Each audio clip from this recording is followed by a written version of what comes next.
3월 17일 화요일 하나님의 양자.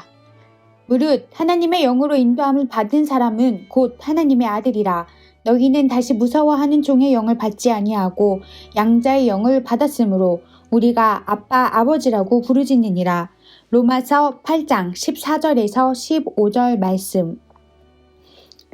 우리는 예수님께 생명의 빚을 진 채무자들입니다. 그리스도께서 대속하여 십자가에서 죽으심으로 우리를 살려주셨기 때문입니다. 우리는 이 빚을 어떻게 갚을 수 있을까요? 바울은 말합니다. 영으로서 몸의 행실을 죽이면 살리니. 메시지 성경은 이를 하나님의 영이 손짓하여 부르고 계시는데 그대로 따라가면 된다고 설명하고 있습니다. 즉, 성령이 이끄시는 대로 순종하는 것입니다. 이렇게 성령의 인도함을 받은 사람을 가리켜서 바울은 하나님의 아들이라고 선포합니다. 그런데 그냥 아들이 아닙니다. 양자의 영을 받은 아들입니다. 양자는 친자식이 아니지만 입양의 절차를 거쳐 법적으로 친자식과 똑같은 자격을 갖게 된 사람을 의미합니다. 바울 당시에 유대나 로마에서는 아주 흔한 일이었습니다. 그러니까 그리스도인들이 하나님의 자녀로 입양되었다는 이야기는 본래는 하나님을 아버지로 부를 자격이 없었다는 뜻입니다. 사실 세상 그 누구도 처음부터 하나님의 자녀였던 사람은 없습니다. 우리는 모두 죄의 종이었습니다. 그런데 그리스도의 복음에 나타난 하나님의 의를 믿음으로써 우리에게 하나님의 영이 임하게 되었고 그때부터 하나님의 자녀로 입양된 것입니다. 이 얼마나 놀라운 은혜인가요?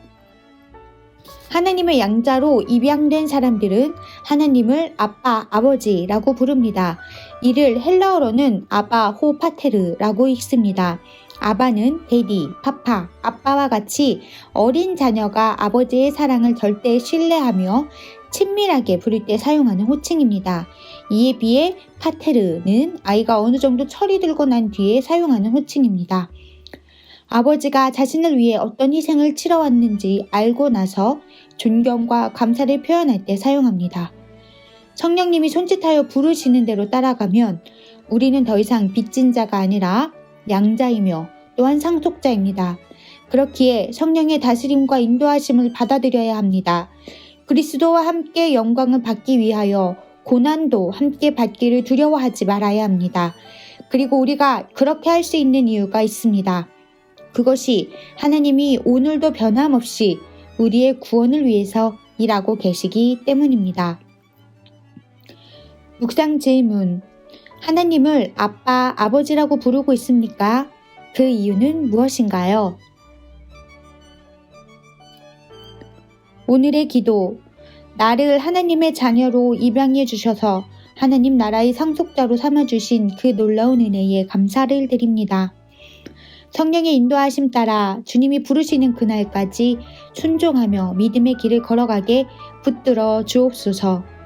예수님의 이름으로 기도합니다. 아멘.